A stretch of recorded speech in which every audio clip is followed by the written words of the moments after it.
Hey writer friends, welcome back to my channel. In today's video, I will be sharing with you the AuthorTube oldie tag.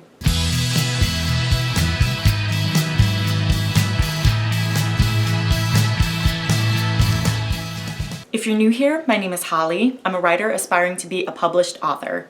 If you haven't already, please give this video a big thumbs up and click subscribe to support my channel and ring that bell so you don't miss any videos. Okay, so it has been forever and a day, probably well over a year, I think, since I have done a tag.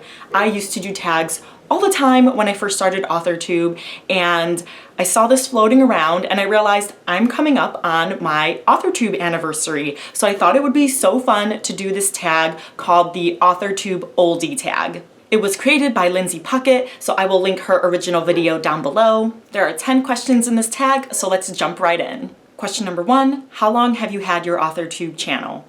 So I know I had started it in August, so I was like, oh my gosh, I need to see, have I passed my anniversary? But I did not. I posted my first video, which was my top 5 editing tips for writers, on August 27th, 2017. So that is crazy that it's been 3 years. It feels longer than that and shorter than that at the same time. I am sorry for all of the dogs barking. I am staying at my mother-in-law's house.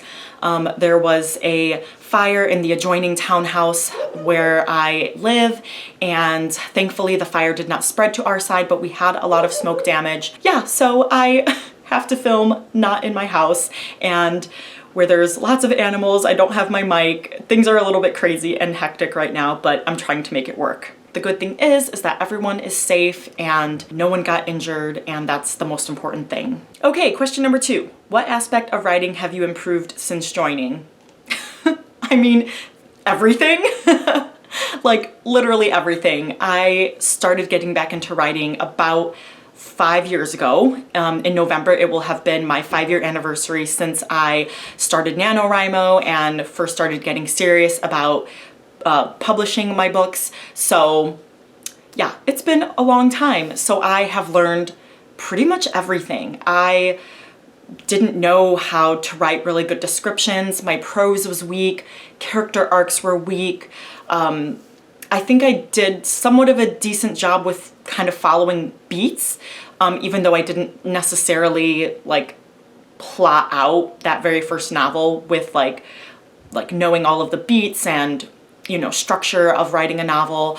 But I feel like I did a pretty decent job with that, but I definitely have grown in that area as well. And then just not doing all of the novice things where you're telling and not showing, because I have like the emotion thesaurus and all these other resources. And of course I have AuthorTube. Question number 3, what are your biggest writing accomplishments since starting your channel? Oh my goodness, I have a lot. I finished 2 manuscripts since I started the Celestial Code and A Bargo's Riddle, and I started querying. I had queried the Celestial Code last year, and I will hopefully start querying A Bargo's Riddle, if not this fall, then early next year. So I feel like I've accomplished a lot in terms of like actually finishing a manuscript and going through multiple rounds of edits, developmental edits, line edits, getting beta feedback, finding out what works for me in terms of the writing and editing and beta reader process, and just learning what agents want, what, you know, the industry is like. I just feel like I've grown so much in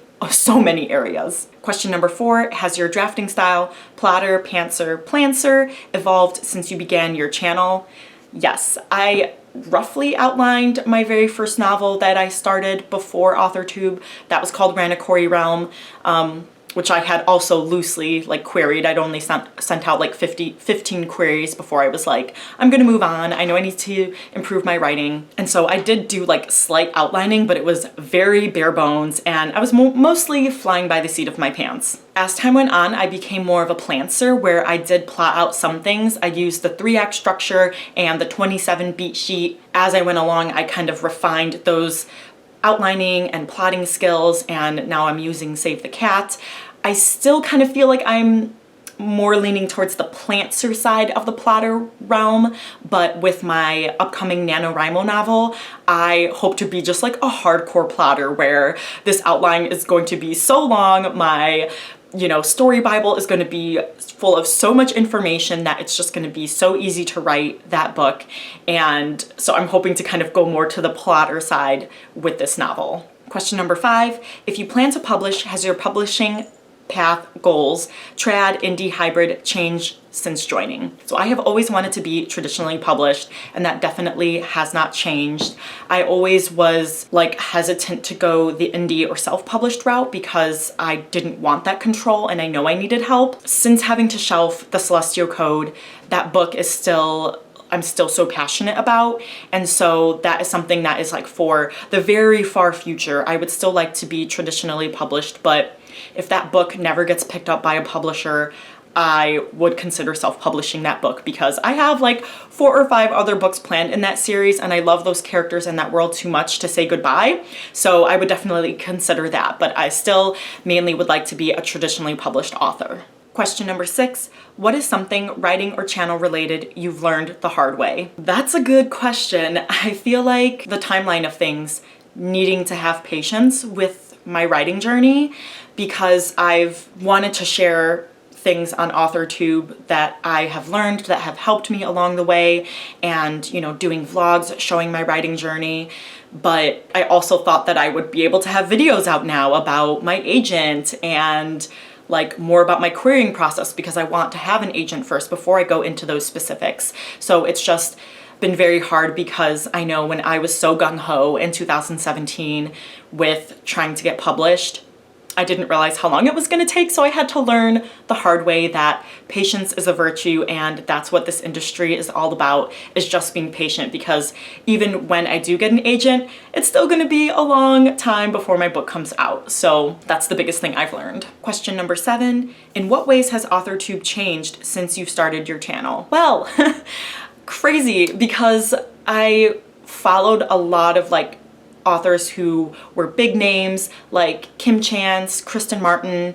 They were kind of like these big staple names, and now I don't really follow some authors anymore on AuthorTube because I just don't align with their videos, and Kim Chance isn't on anymore. It's been weird because a lot of the people that I used to follow, I don't follow anymore, so I have found that I've been finding new AuthorTubers and trying to expand my horizons, finding people that are both self and traditionally published because both have great, videos and advice to offer. But I think one of the biggest changes that I've seen is that I used to watch a lot of videos about writing advice, and now I feel like AuthorTube has kind of shifted more to vlogs and chatty videos, which I also love too, but it took me a while to kind of get into the vlogging thing because I was all about wanting to share what I've learned and help people, but a lot of people also like the writing journey vlog aspect of it, like day in the life type vlogs.